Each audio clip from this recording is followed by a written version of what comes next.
맥도날드를 지나갈 때 나는 냄새가 역겹더라고요. 아예 고기를 안 먹게 됩니다. 난 특별해, 나는 다른 사람들이랑 달라 라는 우월의식을 가지고 있는 사람일 수도 있다. 안녕하세요. 오늘은 어떤 얘기를 할 거냐면, 제가 요 싸이버거를 사왔어요. 에드워들이 싸이버거가 있다고 해가지고 그걸 사 먹으려고 갔는데 아직 안 나왔다고 하네요. 3월 6일에 나온대요. 싸이버거 먹으면서 이런저런 토크를 한번 해보려고 합니다. 그래서 오늘은 사실 수영 얘기는 아닌데 그냥 최근에 잘 보고 있는 나는 솔로 24기 순자님 얘기를 한번 해보면서 싸이버거를 먹어볼까 합니다. 왜 제가 순자님 얘기를 하는지는 뒤에 나오니까 조금만 기다려주세요. 제가 그러면 한번 세팅을 해놓고 돌아올게요.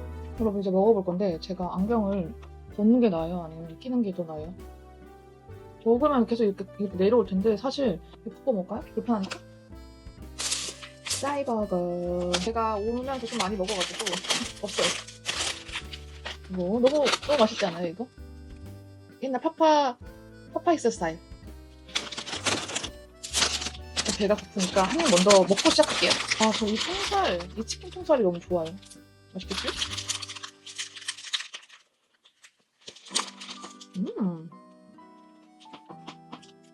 콜라는 제로 콜라고요. 진짜 먹으면서 조금 풀어보자면, 최근에 나는 솔로 24기에서 순자라는 캐릭터가 나는 비건이다, 페스코 비건이다 라고 하시면서 뭔가 사람들과 관계를 맺는 것이나 아니면은 내 짝을 찾는 것에 되게 어려움을 많이 느끼는 얘기가 나오더라고요. 그걸 보면서 되게 재밌다고 생각했어요. 왜냐면 다들 막 짝을 찾기에 급급한 그런 상황 속에서 이 나의 식습관이나 이 채식에 대해서 바라보는 시선들이 전부 다 다를 텐데 이거 자유롭게 얘기하는 게 너무 신선하고 재밌더라고요. 왜 그런 생각이 또 들었냐면, 23살부터 28살까지 총 5년 동안 페스코 베지터테리언이라고 불리는 육류만 제외하고 다 먹는 그런 식습관을 유지했어요. 저는 지금은 너무 잘 먹고 있죠. 근데 그때는 그랬다. 그래서 내가 왜 그때 채식이라고 불리는 그런 식습관을 시작했는지, 그리고 그런 식습관을 지나쳐온 사람으로서 이 순자의 이야기가 어떻게 들리는지에 대해서 생생하게 한번 얘기를 해보려고 해요. 일단 그 순자님이 가지고 있는 그 페스코 비건에 대해서 얘기하자면, 빨간 고기를 다 안 먹는다가 전제예요. 그래서 우유, 요거트, 계란은 먹을 수 있고 생선까지 먹는, 사실상 베지테리언의 그 레이어가 엄청 자잘한 편인데 그 중에서 가장 쉬운 형태의 베지테리언인 것 같아요. 그래서 제가 알기로는 치킨까지는 먹는다 그런 분들도 계시더라고요. 그런 분들은 신념적인 문제보다는 건강상의 문제가 조금 있으실 것 같아요. 그분이 처음으로 채식을 시작하게 된 계기는 소 눈으로 직접 그 해부 실험을 하다가 거기 너무 충격을 많이 받아서 그렇게 채식을 결심하게 됐고, 그리고 나서 20년 동안 계속 채식을 하셨다고 하더라고요. 실제로 집에 가면 어머니가 된장찌개 하나를 끓여주셔도 채식용, 그리고 가족들이 먹는 고기가 들어간 용, 그렇게 따로따로 이렇게 식사를 준비해 주신다고 하더라고요.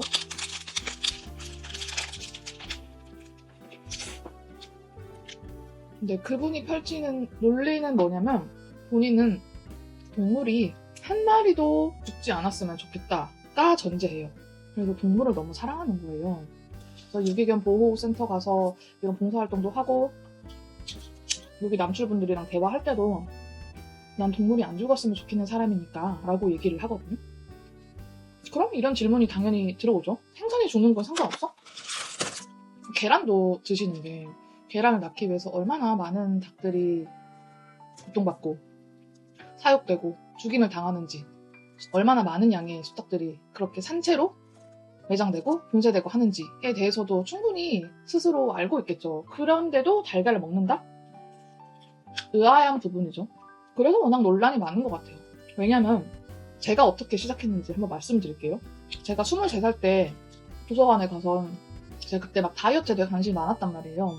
근데 스키니 비치라는 제목이 책이 있었어.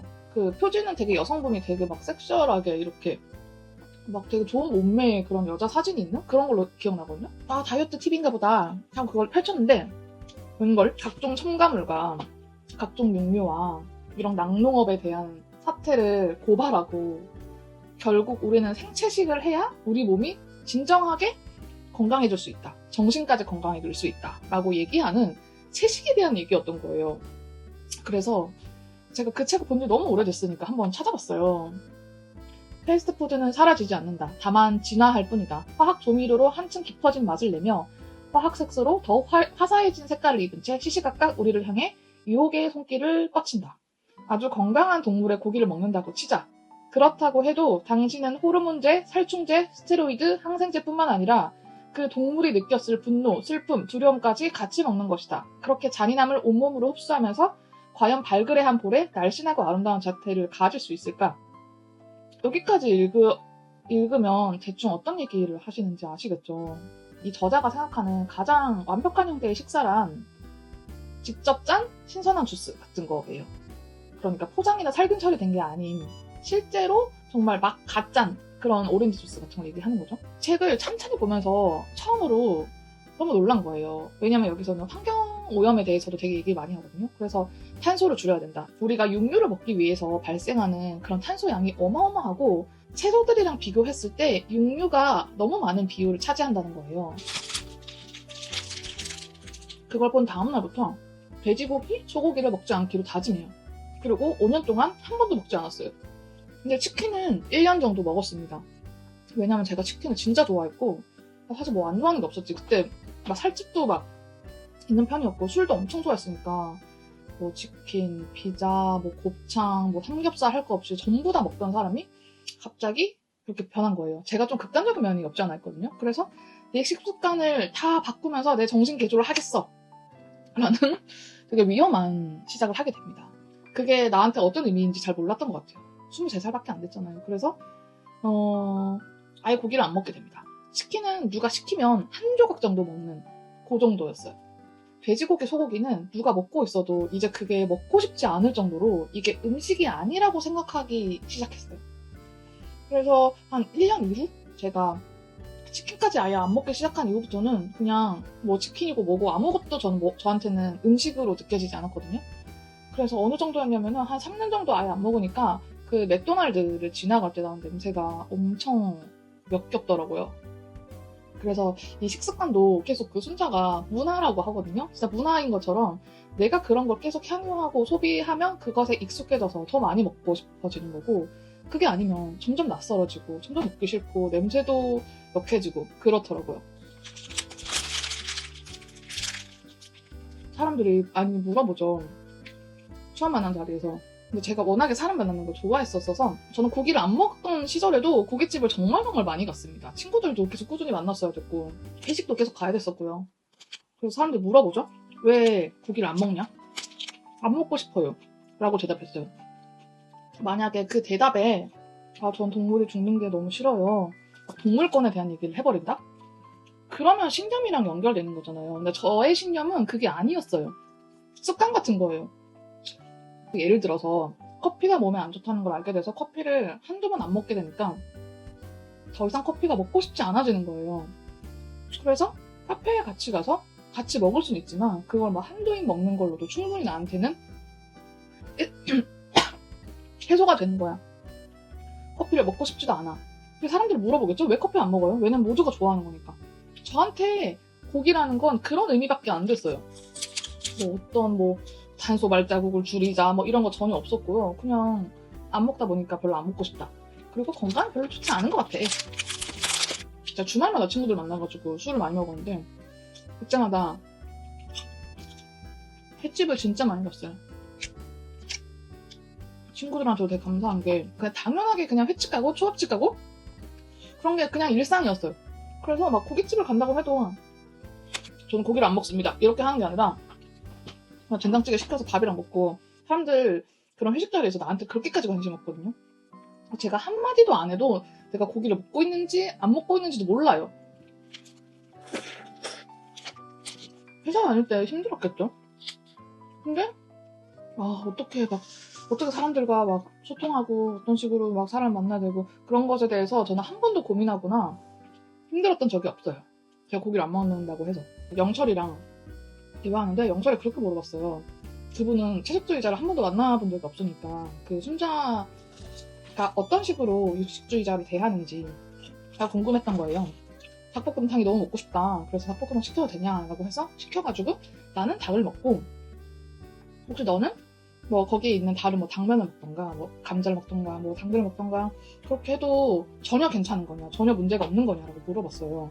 사실 영철이 물어보는 그 질문에서는 전혀 상관없다라는 그런 대답을 아마 예상하고 있었을 것 같거든요. 왜냐면 그녀는 엄격한 단계의 베지테리언이 아니었기 때문에 닭볶음탕에 있는 그런 감자들을 내가 건져 먹을 수 있을 정도로 채식에 대해서 완전한 선을 긋고 있는 사람이 아니에요. 그러니까 보통의 채식주의자들은 된장찌개를 먹을 때 여기 고기가 담겨 있잖아요. 그러면은 웬만하면 거기는 손을 대지 않아요. 그래서 밥이랑 뭐 콩나물이랑 같이 식사를 한다든지 그런 식으로 하거든요. 근데 차돌박이가 그렇게 가득 담겨 있는 그런 된장찌개를 먹고 싶지 않겠죠, 당연히. 근데 순자는 그게 괜찮다는 거예요. 거기서 나는 조금 이해가 안 되는 부분이긴 했어요. 거기에 대해서 순자가 이렇게 얘기를 하죠. 내가 강요할 순 없는데 바꿔서 생각해봐. 만약에 너가 이렇게 고기를 못 먹는 상황인데 친구가 닭볶음탕 시켜서 너는 감자랑 뭐 당근만 먹어라고 하면 기분이 좋지는 않을 거 아니야. 이런 식으로 얘기를 해요. 저는 그걸 보면서도 진짜 가스라이팅이다 이 생각을 했거든요. 그래서 만약에 저로 대입해보면 저는 앞에서 누가 뭘 먹든 아무 상관없었어요. 왜냐면 진짜 미안하고 죄송한 일이거든요.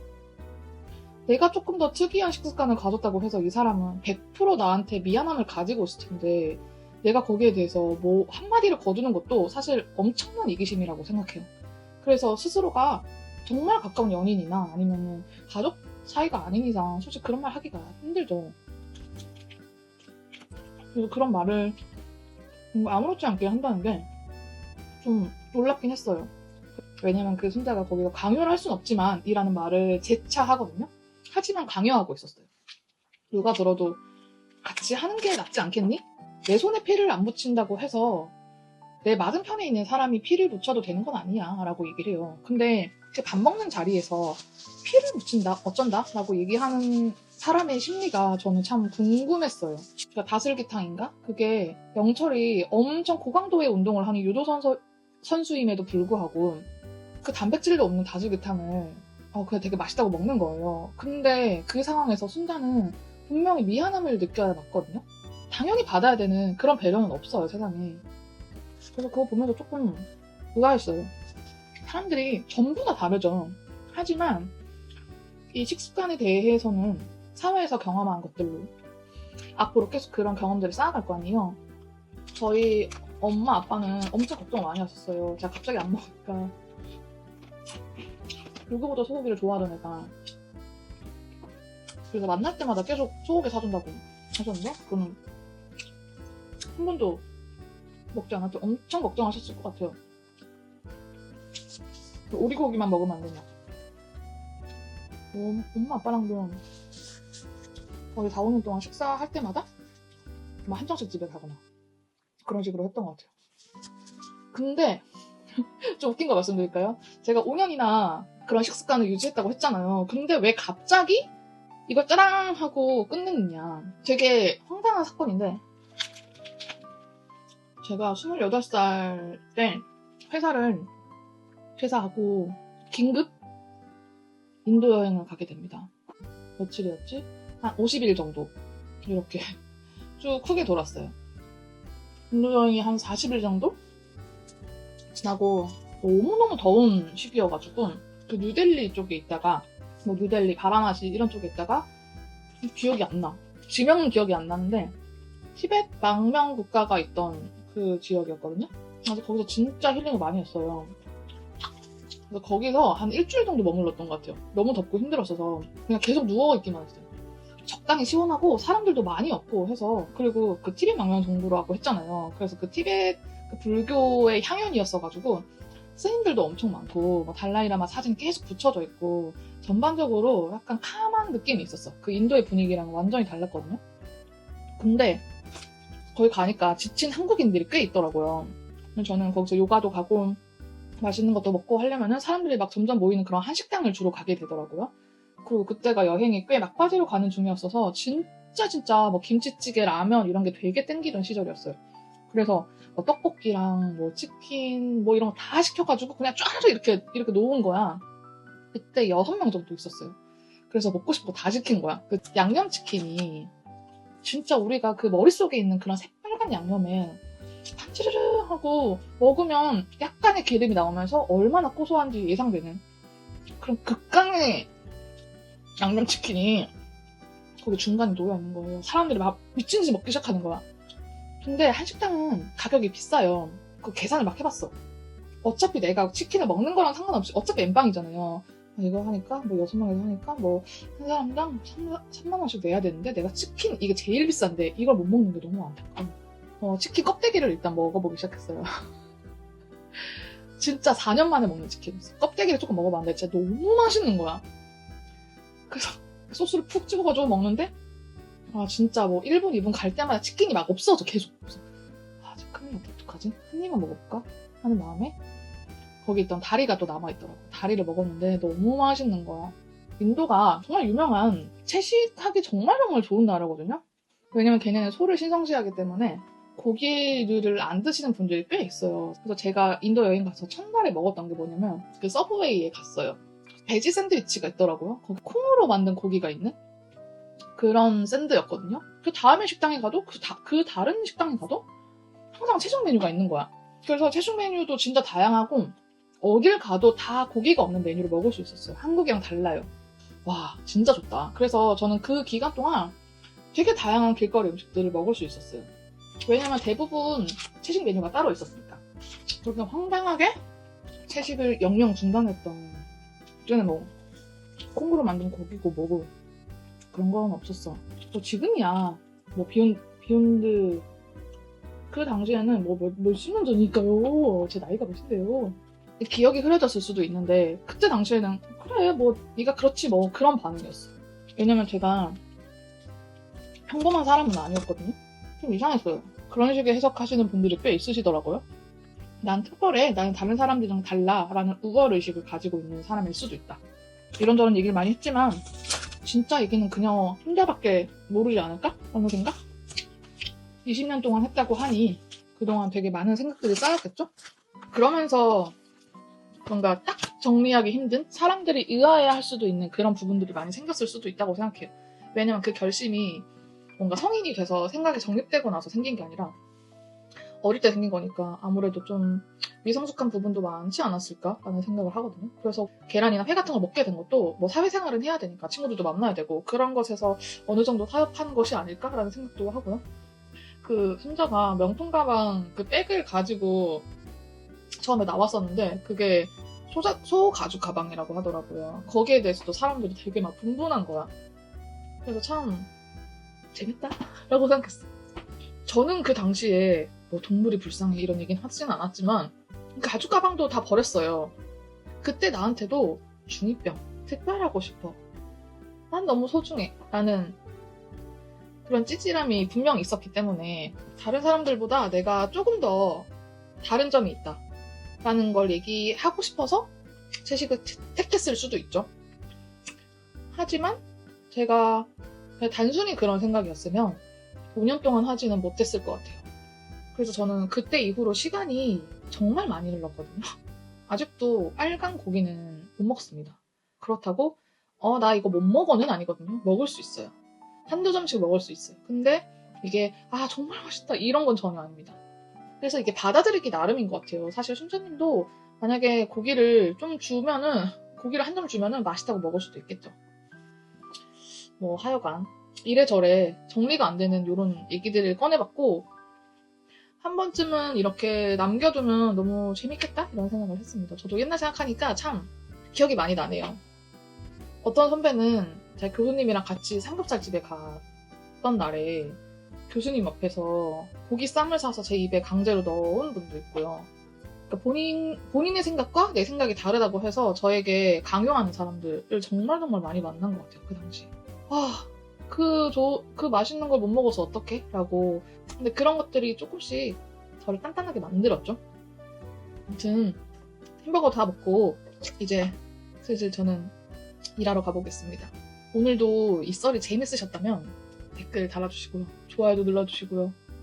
오늘도 이렇게 긴 얘기 집중해서 들어주셔서 너무너무 감사해요. 내일도 행수하시고요.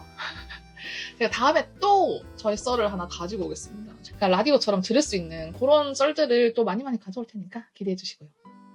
그러면 여러분 다음에 만나요. 빠이.